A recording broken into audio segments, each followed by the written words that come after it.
Hi guys, my name is Alexis. This is my third time recording this video, so hopefully it'll work and actually upload onto D2L with no issues. So my book is called The Farmer. I chose it mostly because of the pictures. It's just a beautiful book, and I'll show you some of the pictures then. Let me just get my lesson up here. So, this book was published in 1999. The grade level that I chose is second grade, and it's going to be an extension of us discussing elements of a story. So character, plot, setting, that kind of thing. So I have a decent amount of standards. I'm just going to share a couple of them with you. Determine the meaning of words and phrases as they are used in grade level text, including multiple meaning words. So I only come across one word here, but it's fine, and I'll go over that with you guys. Use information from illustrations and words to demonstrate understanding of character, setting, or plot. Write narratives to develop real or imagined experiences or events. Participate in collaborative conversations with peers. And then there is a writing component because I'm going to have them write their own story after. All right, my objectives. Students will be able to arrange events and elements of a story into the correct area of the story map. Students will be able to create their own story using a story map to organize ideas into plot, characters, setting, conflict, and solution. So my materials are the book, 5 large story maps. I just used a template from Google that I got that included the basic elements of a story that the Pennsylvania Standards website suggested to teach second graders, which include the character, plot, setting, conflict, solution, and some events. Smaller story maps, individual ones, a chalkboard, notebook, pencil, markers, or crayons. So before the reading, I would just start a discussion, and this is how it would go. We have been learning about the elements of a story. Yesterday, we picked out characters, setting, and plot in a story we knew. Today, I'll be reading one of my favorite books to you, and as I do, I want you to think about the elements of a story. Can I have 3 different volunteers to come to the board and define one of these terms? So at this point, we haven't discussed problem, conflict, or solution yet. And for the definitions, they can be simple. Character is who's in the story, plot is when and where it takes place. Setting, and then plot is, beginning, middle, and what happens in the story.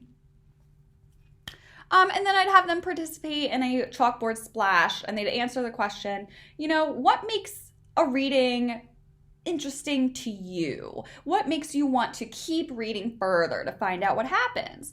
So as they share with a partner, then once they return to their seats, I would just read over silently, and I would just be looking for, almost the climax of the story or where the problem occurs. Obviously, I'm not looking for this terminology. And then I would tell them as we bring the class back together, I've noticed that you all are interested when a problem occurs in a story, that kind of thing. I would define problem, meaning conflict as well. I would just put them together and make sure that students know that conflict is interchangeable in a story element when we're discussing problem. And I would define it as an event, circumstance, person, or characteristic that stands in the way of a character pursuing a goal. I would repeat this then with the term solution and define that as when a conflict or problem is solved. This usually is at the end of a story. And then I would say, as we read, we are going to come across a few conflicts or problems in the story. I want you to pay attention to the elements of the story because afterwards we will be writing our own stories. All right, so the during readings, I would, share the title of and the pictures with the students. Here's the book. What do you think might happen? What do you think a farmer does? Why is their job important? And hopefully they would say, well, they put food on the table for us, more or less. And then before the reading, I would define the word ablaze as burning strong. Something is on fire. And I would explain to the students that we will be coming across this term a couple of times throughout the story.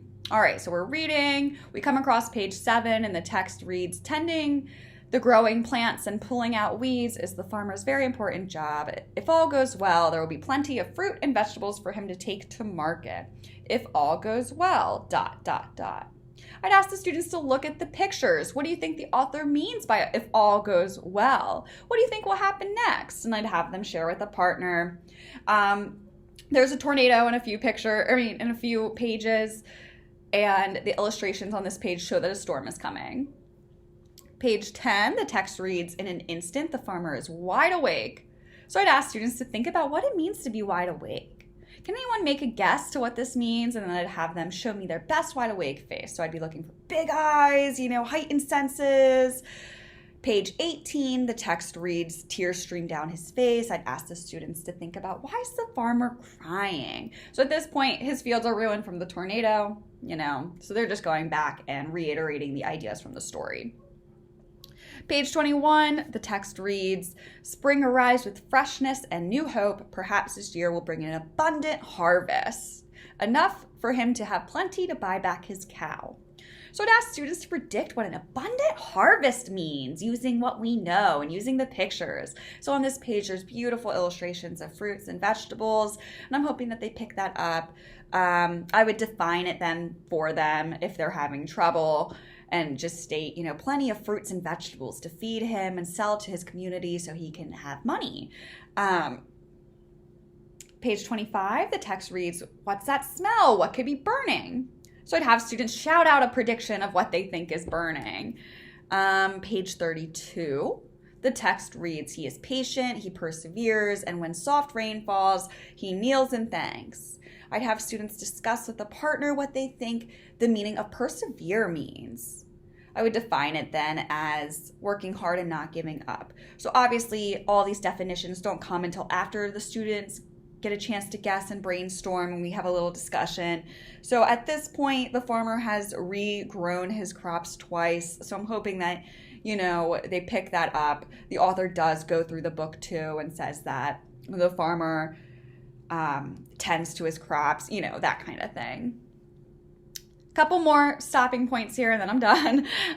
Page 33, the text reads, "His joy returns as the seedlings sprout. He loves to see new life spring forth."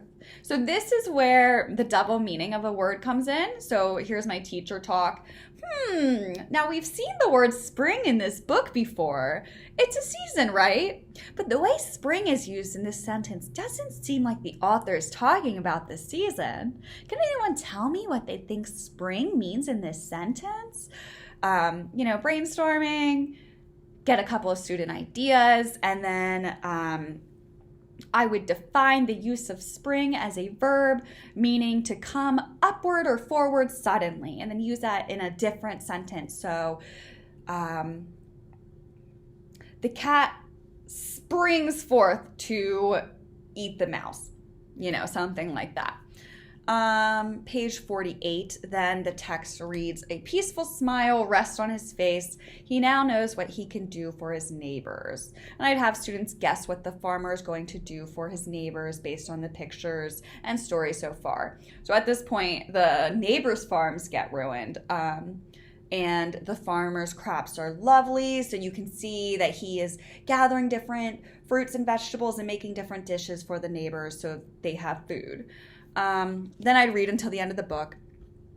So my after reading topic, the students would return to their seats, and I would start a story map on the board. So they'd be paired off into groups here, and they'd use markers and take turns, and we would start filling out the story map. So there's characters, the neighbors, the young boys that are in the story, and the farmer. I'd also take the animals here as characters because they do assist the story.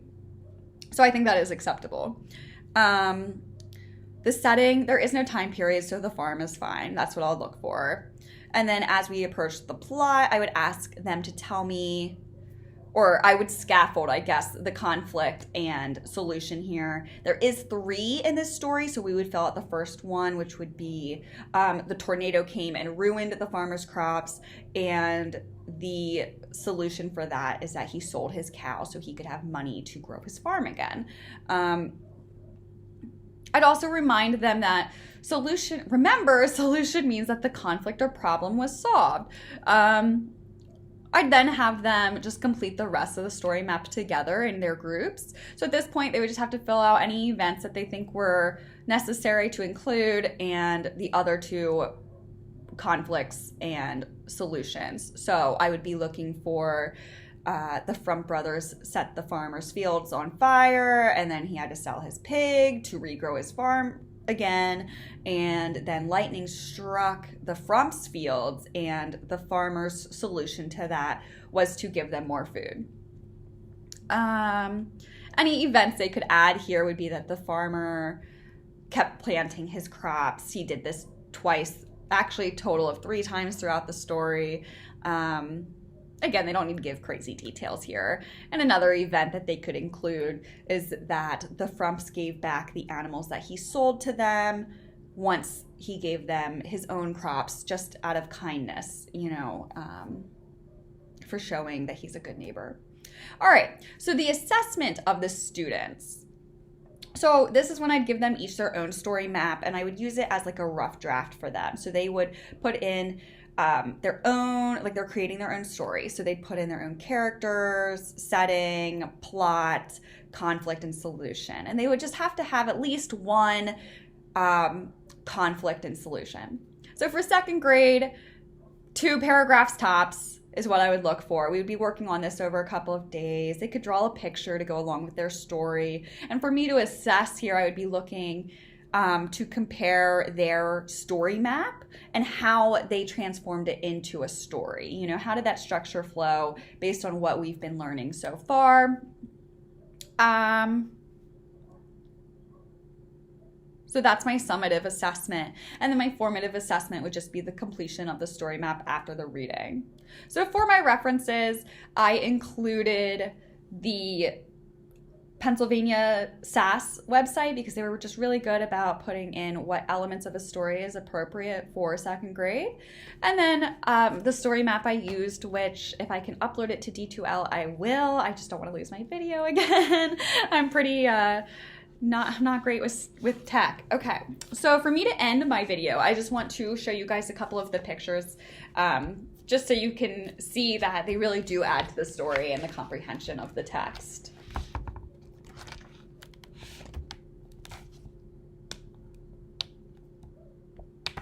Okay, so this is where I'd have them look, see the storm is coming, and see if they can make a prediction. I'll show you guys a couple more.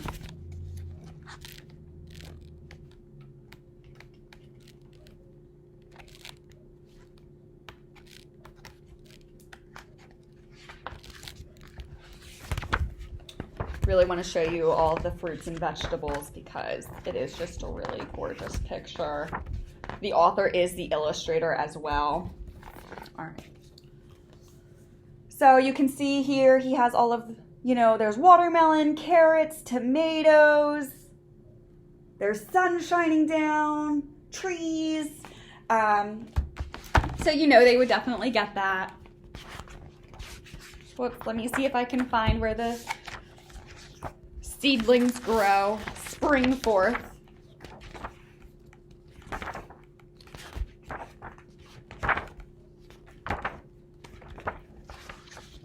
All right.